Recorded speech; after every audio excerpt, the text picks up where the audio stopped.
Ô Perséphone, reine des enfers, déesse de séduction, je t'invoque. Viens à moi.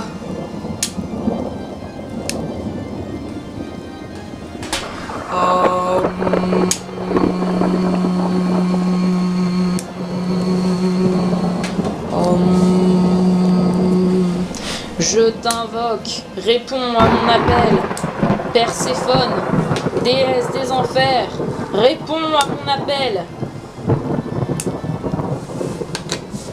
J'ai dit, réponds à mon appel, je t'invoque. Perséphone, Perséphone, je t'ai dit, je t'invoque. Viens au nom du pacte, je t'invoque. Tiens, Lisa, ça ira plus vite. Ah,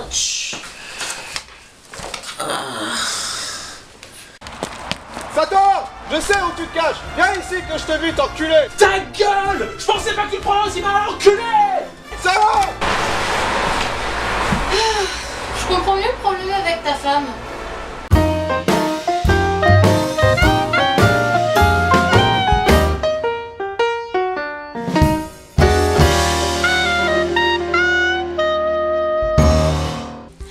Salut les gens, bienvenue dans l'épisode 10 de Tourbillivre et aujourd'hui...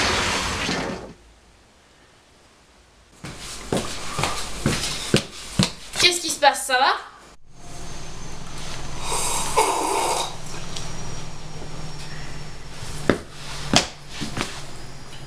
On discute. T'inquiète pas, chérie. Tout va bien. Donc, aujourd'hui on va parler d'un roman qui a marqué au fer rouge la mémoire de toute une génération. J'ai nommé Harry Potter et la pierre philosophale de J.K. Rowling.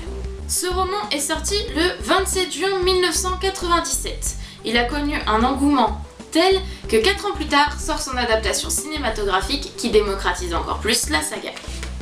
Harry est un jeune garçon qui, le jour de ses 11 ans, va découvrir que son oncle et sa tante lui mentent depuis toujours, que ses parents sont morts assassinés par le plus grand mage maléfique de son temps, qu'il est lui-même un sorcier inscrit à Poudlard depuis sa naissance, où il va d'ailleurs décider d'aller, se mêler de ce qu'il ne regarde pas, manquer de mourir et être tout content de son année.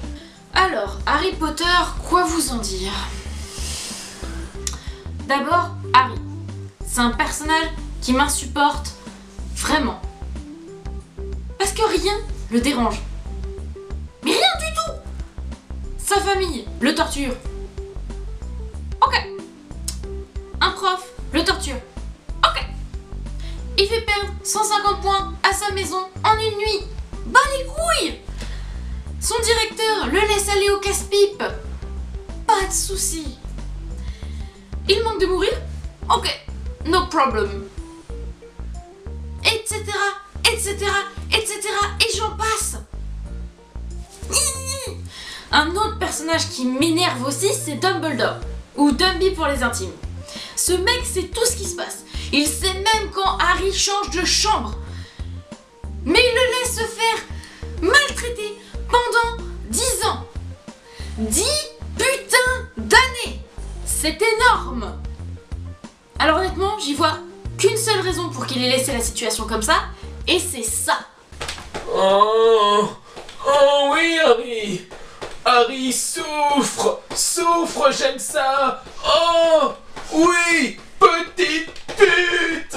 Oh, je jouis! Je vois pas d'autre raison. Et en plus, ce con, après, comme pour se faire pardonner, il va donner la coupe des 4 maisons à Gryffondor, la maison de Harry. Putain! Tu veux pas te calmer un peu là, on n'arrive plus à discuter! Pardon. Bon, il y a la cape d'invisibilité aussi. Pourquoi Dumby l'a donné à Harry? Sérieusement, il savait qu'il allait faire des conneries avec. Mais non! Allez Harry, fais des trucs stupides avec encouragement du directeur. Wouhou! Bordel, ça m'énerve! Solania a besoin de respirer et de s'étendre. Moi, Perséphone, va vous lire un extrait d'Harry Potter. Harry éprouvait une sensation bizarre, comme si ses jambes étaient soudain changées en plomb, et se glissa entre Ron et un garçon aux cheveux blonds, et la file des élèves quitta la salle, traversa à nouveau le hall, puis franchit une double porte qui ouvrait sur la grande salle. L'endroit était étrange et magnifique. Des milliers de chandelles suspendues dans les airs éclairaient 4 longues tables autour desquelles les autres étudiants étaient déjà assis. Devant des assiettes et des gobelets d'or, au bout de la salle, les professeurs avaient pris une place autour d'une autre table. Le professeur McGonagall aligna les premières années face à leurs camarades, derrière lesquels se tenaient les professeurs. Dans la clarté incertaine des chandelles, les visages les observaient tels des lanternes, aux lueurs pâles. Dispersés parmi les étudiants, les fantômes brillaient comme des panaches de brume argentée.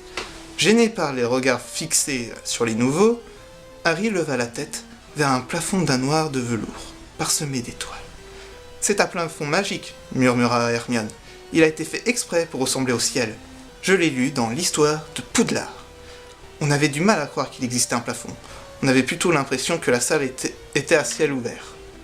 Harry regarda à nouveau ce qui se passait devant lui lorsque le professeur McGonagall installa un tabouret à 4 pieds devant les nouveaux élèves. Sur le tabouret, elle posa un chapeau pointu de sorcier. Le chapeau était râpé, sale, rapiécé. La tante Pétunia n'en aurait jamais voulu chez elle. Peut-être allait-on leur demander d'en faire sortir un lapin, pensa Harry. Tout le monde à présent avait les yeux fixés sur le chapeau pointu. Pendant quelques instants, il régna un silence total. Puis tout à coup, le chapeau remua. Une déchirure, tout près du bord, s'ouvrit en grand, comme une bouche, et le chapeau se mit à chanter. Bon, je m'énerve, mais Harry Potter c'est aussi beaucoup de féerie, des combats, des surprises, de l'amitié. C'est plein d'humour et en même temps très tendre et tragique. Je me suis plaint d'Harry tout à l'heure, mais au fond on a tous été comme lui à une époque. Je sais que le jour où j'aurai des gosses, je leur lirai Harry Potter, parce que c'est une saga qui fait rêver. Bon après on est tous d'accord, Dumbledore est un vrai connard en puissance. Ok, je me calme. Sur ce, je vais aller me boire une tisane. Ciao! Bon, alors tu te décides? Je sais pas... Tu signes, oui ou non? Tu me fais chier à la fin. Bon, très bien, je signe. Ça y est, enfin un démon libre. Enfin! Qu'est-ce qui se passe ici? Oh rien, je viens de divorcer. Et devine quoi? Je reste avec toi. Oh merde.